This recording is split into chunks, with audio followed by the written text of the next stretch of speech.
Well, as a coach in the NBA, getting a lot of these young guys that were just 1 year removed from high school, I should say, I guarantee you most coaches across the board would say that as extremely talented and athletic as these young guys were, they still weren't ready to play. There were still some pieces that were missing because they didn't get the experience that most of us did that you get when you go through 4 years of college.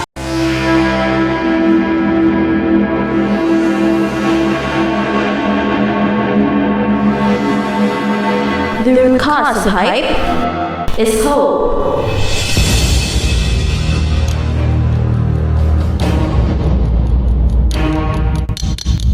Isa na namang gwapo at gwapang araw sa inyong lahat. Is Kai Sotto at the wrong place at the wrong time?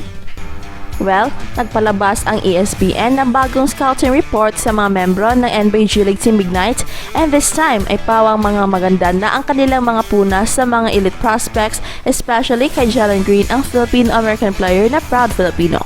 I gotta say here, I've been aware of Jalen Green for a while now, simply because I've been waiting for a Filipino-American basketball messiah, Mike, and that may well be Jalen Green. He might be the #1 overall pick in next year's draft. Pero tila nawala ang pangalan ni Kai Sotto sa latest scouting report ng ESPN. Well, it is understandable dahil after the holiday break, Kai Sotto already left the training facility sa Walnut Creek at siya ay nag-ensayo na instead together with the EWP boys in preparation na rin sa kanyang pag-uwi to play for Gilas Pilipinas sa FIBA Asia Cup third window qualifiers. But before that, ay nais muna naming magpasalamat sa lahat ng mga subscribers natin at mga casual viewers na hindi pa nakapag-subscribe sa ating channel. Maraming salamat po sa inyong lahat. Kung hindi sa inyo, ay wala itong channel na ito. And we are now celebrating a new milestone dahil napakabilis nating nakuha ang 50,000 subscribers. Ito'y panaginip lang noon, naging totoo. Ito isang malaking utang na loob namin sa inyo, mahal naming mga gwapo at gwapang mga taga-subaybay. Rest assured that with this new milestone ay papatuloy pa namin ang paghahatid ng bago at may kabuluhan ng mga informasyon sa mundo ng sports. At sana ay hindi kayo magsawang suportahan ang Express Info Channel. At ito na mga gwapo ang mga nanalo sa ating 50k subscribers giveaway.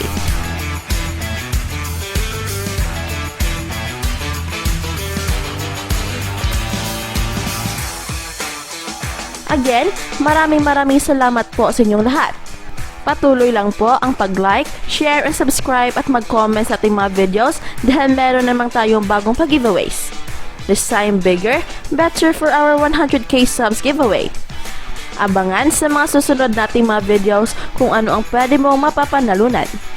And please don't forget also to subscribe to our other sports channel na may sports balita. Subscribe na!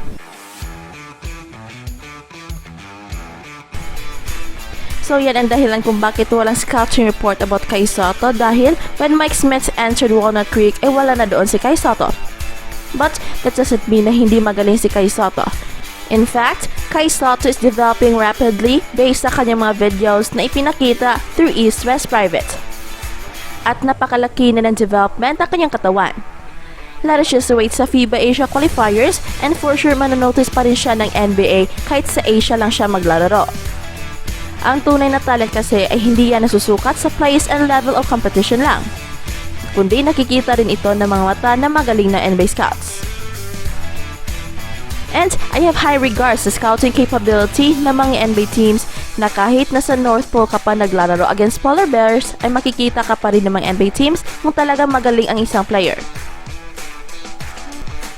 So, walang dapat ikabahala dahil meron pa namang time si Kai Sotto to catch up and play sa Team Ignite after his Gilas stint.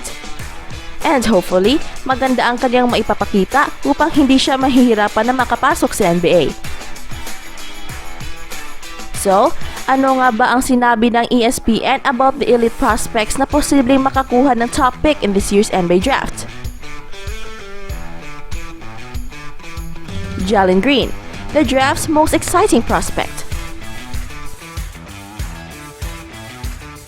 Yeah. So what were your first impressions, I guess, when you first got out here, and I guess what has the whole journey been like so far? The most decorated prospect to the group, si Jalen Green ay nag-excel sa loob ng 3 araw na practice. A wiry 6'6", he's an effortless athlete in the Zach Lavine mold who can score at all three levels and shows glimpses as a pick-and-roll facilitator. Even if the game is still slowing down for him, he has the potential to grow into more of an all-ball threat.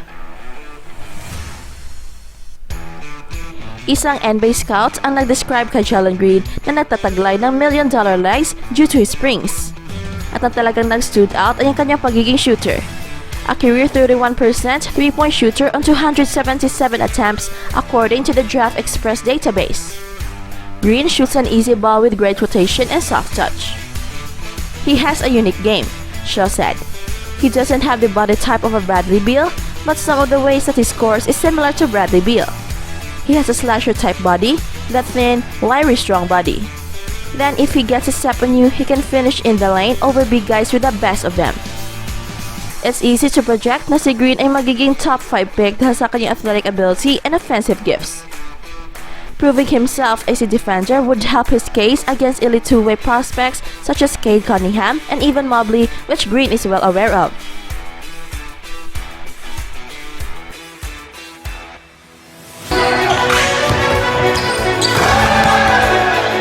We're here with Jonathan Kuminga, a wing with the G League Ignite team. Jonathan, appreciate you taking the time, man. Appreciate it for having me, man. Jonathan Kuminga, the two-way wing. Long 6'8" wings with two-way potential ay high demand ngayon sa NBA.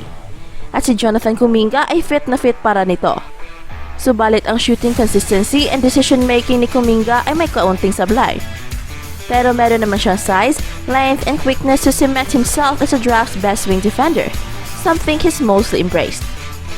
In high school, I used to let some plays go. It's a big switch that I had to flip. Kuminga said. He just has everything. Frame, strong, can shoot, athletic, Brown said. At sabi rin ni Coach Shaw, he has the ability to, just like Jaylen Brown does, shoot from 3, mid-range, post up, drive to the basket, and finish through contact, get to the free throw line. But on top of that, the best aspect of his game to me is on the defensive side of the ball. He can guard 1 through 4. Daisha Nix, the playmaker. Kahit pa merong groin injury si Daisha Nix, ay pinakita pa rin niya ang pagiging facilitator, whipping one-handed passes all over the floor in transition and the half court. He also knocked down a handful of pull-up threes in live action, displaying progress with his shooting mechanics. Ang 6'5" and close to 230 pounds na si Nix is a thick guard who can still improve his conditioning, aggressiveness, and defensive motor. Scouts will be studying Nix's defensive intensity and shooting to determine whether he's worthy of a fringe first-round slot as currently projected. Isaiah Todd, the stretch big. Ang 6'10" with a 7'1" wingspan na si Isaiah Todd ay naging top-ranked player sa kanyang high school class. At ngayon, si Todd ay projected bilang isang agile big na merong clear shooting potential that could translate to the next level. Removing the noise, being here, preparing myself to chase my dream, it's just been a great opportunity. I think for me personally, the biggest strides have been off the court with my routine, which ultimately translates on the court, Todd said. Sabi ni Shaw, he expects to start Green, Kuminga, Nix, and Todd along with a veteran center, likely Johnson or Hall. He anticipates everyone in the rotation getting 16 to 24 minutes a game. It remains to be seen kung anong minutes ang maibibigay ni Coach Brian Shaw kay Kai Sotto. Will he start or will he become a rotation player lang who will get 16 to 24 minutes per outing? Well, kahit ano pa ang minutes na maibibigay ni Kai Sotto sa G League, ay ito'y baga na experience pa rin having the opportunity to play with great players. At dito matutunan din si Kai Sotto how to play as a role player dahil pagdating niya sa NBA ay lahat magagaling ang mga players. And as a rookie, you are not expected to be the team's number 1 offensive option. Naintindihan ng mga NBA scouts ang difference in experience for G League players versus teenagers. But there's no question the Ignite prospects will be under the microscope. Kung paano sila magpa-perform, yun ang magiging basehan in draft rooms. Dahil ang bubble na ito ay basically katumbas or equivalent sa college season. It also remains to be seen in what fashion these prospects will be featured in a competitive setting again until draft night.